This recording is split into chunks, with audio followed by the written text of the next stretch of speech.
ꯄꯨꯟꯁꯤ ꯏꯆꯦꯜ ꯆꯦꯅꯦꯜꯒꯤ ꯅ꯭ꯌꯨꯁ ꯑꯞꯗꯦꯠꯇ ꯃꯌꯥꯝꯕꯨ ꯇꯔꯥꯝꯅ ꯑꯣꯛꯆꯔꯤ ꯍꯧꯖꯤꯛ ꯐꯥꯎꯕꯒꯤ ꯑꯣꯏꯕ ꯑꯞꯗꯦꯠꯁꯤꯡ ꯃꯌꯥꯝꯒꯤ ꯃꯐꯝꯗ ꯊꯝꯖꯔꯤ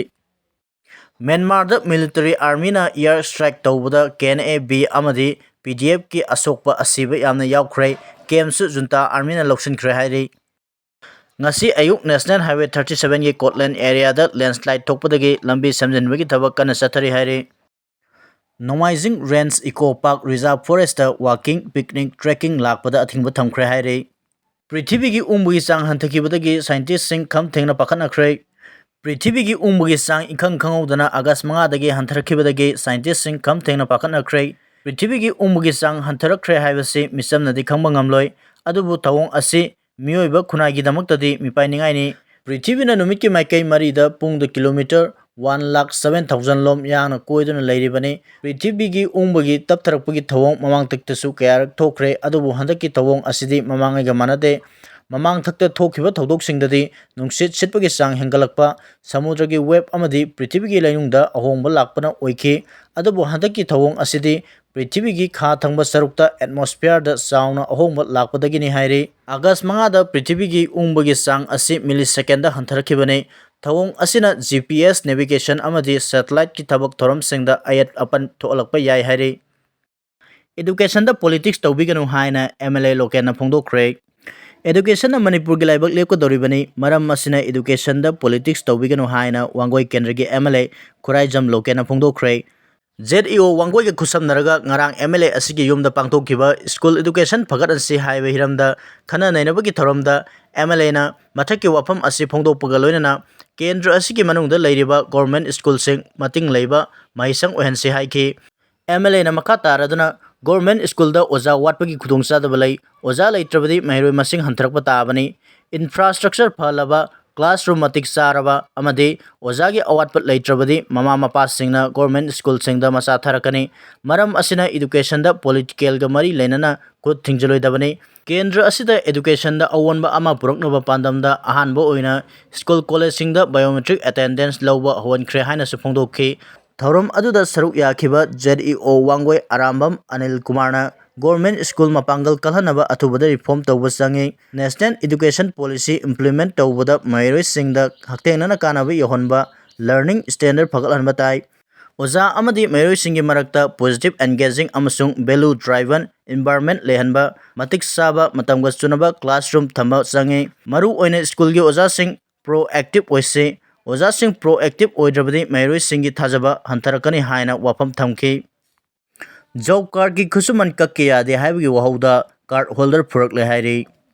ꯖꯣꯕ ꯀꯥꯔꯗꯀꯤ ꯈꯨꯠꯁꯨꯃꯟ ꯀꯛꯀꯦ ꯌꯥꯗꯦ ꯍꯥꯏꯕꯒꯤ ꯋꯥꯍꯧꯗ ꯄꯥꯠꯁꯣꯏ ꯀꯦꯟꯗ꯭ꯔꯒꯤ ꯃꯅꯨꯡ ꯆꯟꯅ ꯂꯩꯕ ꯆꯉꯥꯡꯒꯩ ꯒ꯭ꯔꯥꯝ ꯄꯟꯆꯥꯌꯠꯀꯤ ꯆꯦꯌꯔꯄꯔꯁꯟꯒꯤ ꯏꯃꯨꯡ ꯃꯅꯨꯡꯅ ꯀꯥꯔꯗ ꯍꯣꯜꯗꯔ ꯑꯃꯕꯨ ꯐꯨꯔꯛꯂꯦ ꯍꯥꯏꯅ ꯃꯔꯥꯜ ꯁꯤꯔꯛꯂꯤ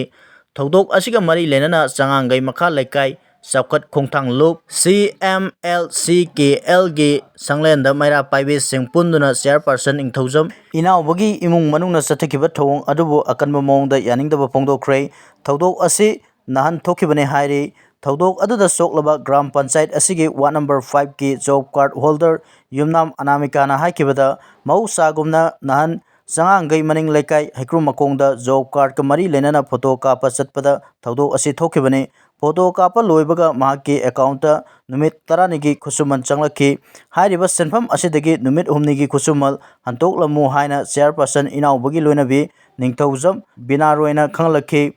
ꯉꯔꯥꯡꯒ ꯅꯍꯥꯟꯒ ꯕꯦꯡꯛ ꯁꯨꯇꯤ ꯊꯥꯕ ꯃꯔꯝꯅ ꯉꯁꯤ ꯅꯤꯡꯊꯧꯀꯥꯕ ꯅꯨꯃꯤꯠꯇ ꯁꯦꯟꯐꯝ ꯑꯗꯨ ꯄꯤꯒꯦ ꯍꯥꯏꯔꯨꯕꯗ ꯅꯤꯡꯉꯥꯏ ꯁꯪꯗꯥꯅꯕ ꯊꯣꯛꯇꯨꯅ ꯕꯤꯅꯥꯔꯣꯏ ꯃꯍꯥꯛꯀꯤ ꯃꯆꯥꯅꯨꯄꯤ ꯑꯣꯔꯤ ꯑꯃꯗꯤ ꯏꯅꯥꯎꯕꯒꯤ ꯃꯅꯥꯎꯅꯨꯄꯥꯒꯤ ꯅꯨꯄꯤ ꯌꯥꯎꯅ ꯃꯍꯥꯛꯄꯨ ꯀꯥꯎꯕ ꯊꯤꯟꯕ ꯇꯧꯗꯨꯅ ꯐꯨꯈꯤꯕꯅꯤ ꯍꯥꯏꯅ ꯃꯔꯥꯜ ꯁꯤꯔꯗꯨꯅ ꯊꯧꯗꯣꯛ ꯑꯁꯤꯒꯤ ꯃꯇꯥꯡꯗ ꯂꯝꯐꯦꯜ ꯄꯨꯂꯤꯁꯇ ꯋꯥꯀꯠꯈ꯭ꯔꯦ ꯍꯥꯏꯅ ꯑꯅꯥꯃꯤꯀꯥꯅ ꯃꯈꯥ ꯇꯥꯈꯤ ꯑꯃꯔꯣꯝꯗ ꯊꯧꯗꯣꯛ ꯑꯗꯨꯒꯤ ꯃꯇꯥꯡꯗ CMLCKLꯒꯤ ꯁꯦꯀ꯭ꯔꯦꯇꯔꯤ ꯌꯨꯝꯅꯥꯝ ꯄ꯭ꯔꯦꯃꯤꯀꯥꯅ ꯍꯥꯏ ꯃꯤꯌꯥꯝꯒꯤ ꯌꯥꯏꯐ ꯊꯧꯔꯥꯡ ꯄꯥꯏꯈꯠꯄꯗ ꯒ꯭ꯔꯥꯝ ꯄꯟꯆꯥꯌꯠ ꯑꯁꯤꯒꯤ ꯆꯦꯌꯔꯄꯔꯁꯟ ꯏꯅꯥꯎꯕ ꯑꯁꯤ ꯃꯇꯤꯛ ꯆꯥꯗꯕꯅ ꯃꯍꯥꯛꯀꯤ ꯐꯝ ꯑꯁꯤ ꯑꯇꯣꯞꯄ ꯃꯤꯑꯣꯏ ꯑꯃꯗ ꯁꯤꯟꯗꯣꯛꯄꯒꯤ ꯑꯄꯥꯝꯕ ꯃꯤꯌꯥꯝꯅ ꯄꯣꯛꯅꯔꯦ ꯍꯥꯏꯈꯤ ꯅꯍꯥꯟꯒꯤ ꯈꯟꯅ ꯆꯩꯅꯕꯒꯤ ꯊꯧꯗꯣꯛ ꯑꯁꯤ ꯅꯠꯇꯅ ꯃꯃꯥꯡꯗꯁꯨ ꯃꯤꯌꯥꯝꯒꯤ ꯌꯥꯏꯐ ꯊꯧꯔꯥꯡꯒꯤ ꯁ꯭ꯀꯤꯝꯁꯤꯡꯒꯤ ꯃꯇꯥꯡꯗ ꯏꯅꯥꯎꯕꯒꯤ ꯏꯃꯨꯡ ꯃꯅꯨꯡꯒ ꯃꯤꯌꯥꯝꯒ ꯅꯨꯡꯉꯥꯏꯅꯗꯕ ꯊꯧꯗꯣꯛ ꯀꯌꯥ ꯂꯩꯈ꯭ꯔꯦ ꯉꯔꯥꯡꯒꯤ ꯊꯧꯗꯣꯛ ꯑꯁꯤꯒꯨꯝ ꯃꯇꯨꯡꯗ ꯑꯃꯨꯛ ꯍꯟꯅ ꯊꯣꯛꯇꯅꯕ ꯃꯔꯤ ꯂꯩꯅꯕꯁꯤꯡꯅ ꯀꯨꯞꯅ ꯊꯤꯒꯠꯄꯤꯌꯨ ꯍꯥꯏꯅ ꯐꯣꯡꯗꯣꯔꯛꯈꯤ ꯕꯔꯤꯁ ꯁꯔꯃꯅ ꯁꯣꯁꯤꯌꯦꯜ ꯃꯤꯗꯤꯌꯥꯗ ꯊꯥꯒꯠꯇ꯭ꯔꯤꯉꯩꯗ ꯃꯤꯌꯥꯝꯒ ꯍꯥꯟꯅ ꯈꯟꯅꯔꯝꯂꯕꯗꯤ ꯐꯒꯗꯕꯅꯤ club ꯃꯩꯔꯥ ꯄꯥꯏꯕꯤ Sri Sri Govindaji Temple ki hojang mamangda sa nga thongba yonchille haina Govindaji Temple Board ki Section Officer M Barista Sharmana social media da thagalakhiba wafam adu thagalaktringaida laikai miyamga hana khanabagi khudong chaba piramlabadi hena phagadabani haina sana konung laikai gi club amadi mera pabi lupna thamlakli Baris ki wafam asigi matangda sengdokladuna Palace Compound Youth Club ki sanglenda paumi singa unaba amada club asigi president Toism Rajendra na hai Miyamna lana ukiba yaba wafam ase social media da thagalaktringaigi mangoinana thodok ase matau karamna thokpano haibagi matangda laikai miyamga khanabagi kudong chaba piramlabadi hena pharamgadabani haina Pendaba phongdokhi mahakna hai social media da post ase hek thengnabaga laikai miyamna wafam ase achumbra haina laifamlen asigi akoibada thiruba matamda thengnakhide thodok adu laifamlen asigi lambida phauduna chatpa sanga athongba yonba gari थेंगनबदगी Oramba याय हाइना लवी इरांग फट्रिंगे चेरक्ता लेबाक मियामना लाना खनखिबा याबा अमदि लाइफमलेन असिगे मिंचा तिगदबा तबक तौबिगनो लोनना सांगा अथोंबा योनबा गारी सिंगसु लाइफमलेन असिगे अकोइबदा खांबिगनो हाइके पाउमी सिंग उनबा अमदा सरुक यारदुना सना कोनुंग मैरा पाबिलुक की secretary Y इबे यामना high पुवारीगा सगोनदुना लाक्लबा लाइफमलेन कया लैरिबा सना कोनुंग असिगे अकोइबदा लाइकाई असिगे मियामना सांगा योनबगुमना uhannaba honabigano maitai amadi gaura lining chatpa singi maru oiba laifamlen kaya leiriba mafam asida lisang sitna sanga yonba thingduna lakli makha tanasu tawbigano haina appeal tawkhi MU gi staff ama college amadasu oja oramle hairi Manipur University MU gi exam block to thabak tawba staff ama added college amada assistant professor oramba thengnare haina mahiroi lup apunba irei ki mahiroi senpang lup AIMS na phongdorokli Kwa Kaitel Labor AIMS ki office ta ngarang pangtokhiba pawgi mifam amada mairoi lup asigi Education and Academic Affairs Secretary ngasepam nanditana mathaki wapam ase phongdokpaga loinana lup asine hek saphonglakpadagi lamdam asigi education system asibu asumba maikeida punaba tongan ba thabak kaya tawduna lakli mahakna makha taraduna MU gi exam block ta thabak tawba W Indira Toubinu ama Khurai Salanthongda leiba Sri Sri Gaura Govinda Girls College tasu assistant professor oiramba thengnare MU da affiliate tawba college singi staff singi data pumba MU gi college development council da leina matau karamna mioi amana thabak ani puram libano haibasi lenga ki mari leinaba singna thigatuna serak pigadamani haike Added college kharada oza oiba mioi kharasu atopa mafamda thabak puduna lei haibagi pau mahiroi lup asina phanglei maram asina hiram asida MU nasu akan mamit yang changbiu lup ki maikeidagi su asigumba asoiba kaya ase makha tana leptana puthokkhigani haina su nga sepam nanditana makha tana phongdokhi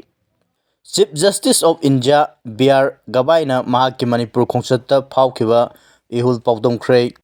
Arunachal Pradesh ki konung Itanagar dangarang Guwahati High Court Permanent Bench ki nauna saba building ama sangabagi thoromda Chief Justice of India BR Gabaina matam kharagi mamangda mahakna Chief Justice oidringaida Manipur da chatkiba khongsatta mahakna phawkhiba ihul miyamda pawdongkhre Guwahati High Court ki anauba building sangabagi thorom aduda Chief Justice of India BR Gabaina hai matam kharagi mamangda mahak masana luchingba Supreme Court ki Justice team amana sahi ani hena irang thokliba Manipur da chatuna tongan ba relief camp singda chatuna displaced person singa hakthengna unadana makhoigi khudong chadaba sing khangdokpaga loinana displaced person singda logi oiba piba yaba mateng pinaba thabak sing yengshinkhe mahaki khongchat aduda lamdam adugi nupi amana Nahak nasamaki yumda lakpada nahakpu taramna okli haina mahakpu taramna upikhi adubu isam sambi nupi adugi wahina ayaki thamoida punsigi kawamlaroidaba mami amadi tahankhre mahaki wahi adumakna aikoi amatani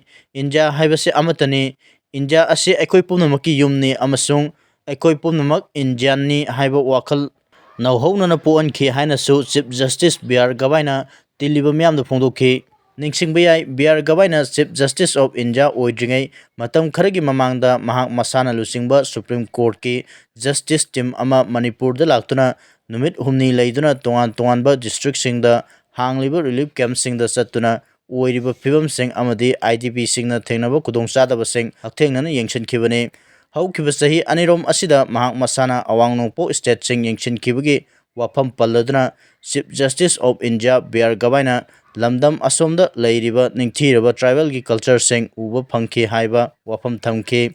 Major tribe kuntaru amsung sub tribe sama lairiba Arunachal Pradesh ki cultural diversity bu singthabaga loinana state asigi nat ki oiba culture sing mangandana thamnaba state lengakna lokhatliba thabak sing su singtharaduna ꯑꯩꯈꯣꯏꯒꯤ tradition ꯑꯃꯗꯤ culture ꯉꯥꯛꯇꯨꯅ ꯊꯝꯕ ꯍꯥꯏꯕꯁꯤ ꯀꯟꯁꯇꯤꯇ꯭ꯌꯨꯁꯟꯅ ꯄꯤꯕ ꯑꯩꯈꯣꯏꯒꯤ fundamental ꯔꯥꯏꯠꯅꯤ ꯍꯥꯏꯈꯤ ꯉꯔꯥꯡ ꯏꯇꯥꯅꯒꯔꯗ ꯒꯨꯋꯥꯍꯥꯇꯤꯒꯤ ꯄꯔꯃꯤꯅꯦꯟꯠ bench ꯑꯃ ꯍꯥꯡꯗꯣꯛꯄꯒꯤ ꯊꯧꯔꯝ ꯑꯗꯨꯒꯤ ꯃꯥꯡꯑꯣꯏꯅꯅ ꯒꯨꯋꯥꯍꯥꯇꯤ ꯍꯥꯏ ꯀꯣꯔꯠꯀꯤ ꯆꯤꯐ ꯖꯁꯇꯤꯁ ꯑꯁꯨꯇꯣꯁ ꯀꯨꯃꯥꯔꯅ ꯉꯔꯥꯡ ꯑꯅꯧꯕ ꯕꯤꯜꯗꯤꯡ ꯑꯃ ꯍꯥꯡꯗꯣꯛꯄ ꯑꯁꯤꯅ ꯑꯔꯨꯅꯥꯆꯜꯒꯤ ꯃꯤꯌꯥꯝꯗ ꯑꯊꯨꯕ ꯃꯇꯝꯗ ꯑꯆꯨꯝꯕ ꯋꯥꯌꯦꯜꯁꯤꯡ ꯐꯪꯕ ꯉꯝꯂꯒꯅꯤ ꯍꯥꯏꯔꯗꯨꯅ ꯂꯩꯕꯥꯛ ꯑꯁꯤꯒꯤ ꯑꯣꯏꯅ ꯑꯔꯨꯅꯥꯆꯜꯗ ꯅꯨꯃꯤꯠ ꯍꯥꯟꯅ ꯊꯣꯛꯄꯒꯨꯝ ꯊꯤꯟꯊꯗꯅ ꯑꯆꯨꯝꯕ ꯋꯥꯌꯦꯜ ꯃꯤꯌꯥꯝꯗ ꯑꯍꯥꯟꯕ ꯑꯣꯏꯅ ꯁ꯭ꯇꯦꯠ ꯑꯁꯤꯗ ꯐꯪꯍꯟꯅꯕ ꯍꯣꯠꯅꯔꯤ ꯉꯁꯤ ꯁꯪꯒꯥꯔꯤꯕ ꯀꯣꯔꯠꯀꯤ ꯕꯤꯜꯗꯤꯡ ꯑꯁꯤ ꯆꯨꯝꯅꯒꯤ ꯑꯆꯝꯕ ꯁ꯭ꯇ꯭ꯔꯛꯆꯔ ꯑꯃ ꯅꯠꯇꯦ ꯃꯁꯤ ꯀꯟꯁꯇꯤꯇ꯭ꯌꯨꯁꯅꯦꯜ ꯃꯣꯔꯦꯂꯤꯇꯤꯒꯤ ꯁꯦꯡꯂꯕ ꯂꯥꯏꯁꯪ ꯑꯃꯅꯤ ꯍꯥꯏꯅꯁꯨ ꯐꯣꯡꯗꯣꯛꯈꯤ ꯉꯁꯤ ꯊꯧꯔꯝ ꯑꯗꯨꯗ supreme ꯀꯣꯔꯠꯀꯤ ꯖꯖꯁꯤꯡ justice ꯏꯖꯥꯜ ꯕꯨꯌꯥꯟ justice ꯅꯣꯡꯃꯩꯀꯥꯄꯝ ꯀꯣꯇꯤꯁꯣꯔ justice Sandeep Mehta ꯑꯃꯁꯨꯡ ꯖꯁꯇꯤꯁ ꯕꯤꯖꯣꯏ ꯕꯤꯁꯅꯣꯏ ꯁꯔꯨꯛ ꯌꯥꯈꯤ ꯉꯁꯤ ꯁꯪꯒꯥꯔꯤꯕ ꯄꯔꯃꯤꯅꯦꯟꯠ ꯕꯦꯟꯆ ꯕꯤꯜꯗꯤꯡ ꯑꯁꯤ ꯂꯨꯄꯥ ꯀ꯭ꯔꯣꯔ 135.35 ꯆꯪꯅ ꯁꯥꯕꯅꯤ ꯃꯁꯤꯗ ꯃꯣꯗꯔꯟ ꯀꯣꯔꯠ ꯔꯨꯝ ꯑꯃꯁꯨꯡ ꯁ꯭ꯇꯦꯠ ꯑꯣꯐ ꯑꯥꯔꯠ ꯐꯦꯁꯤꯂꯤꯇꯤꯁꯤꯡ ꯂꯩꯔꯤ ꯕꯤꯜꯗꯤꯡ ꯑꯁꯤ ꯁ꯭ꯇꯦꯠ ꯑꯁꯤꯒꯤ ꯄꯕ꯭ꯂꯤꯛ ꯋꯥꯔꯛꯁ ꯗꯤꯄꯥꯔꯠꯃꯦꯟꯠꯅ ꯀꯨꯝꯖꯥ 2021ꯒꯤ ꯐꯦꯕ꯭ꯔꯨꯋꯥꯔꯤꯗꯒꯤ ꯁꯥꯕ ꯍꯧꯔꯛꯈꯤꯕꯅꯤ ꯑꯗꯨꯒ ꯀꯨꯝꯖꯥ 2018ꯗ ꯑꯔꯨꯅꯥꯆꯜ ꯄ꯭ꯔꯗꯦꯁꯀꯤ ꯆꯤꯐ ꯃꯤꯅꯤꯁꯇꯔ ꯄꯦꯃꯥ ꯈꯟꯗꯨꯅ ꯕꯤꯜꯗꯤꯡ ꯑꯁꯤ ꯁꯥꯅꯕ ꯎꯔꯦꯞ ꯎꯌꯨꯡ ꯇꯝꯈꯤꯕꯅꯤ ꯍꯥꯏꯔꯤ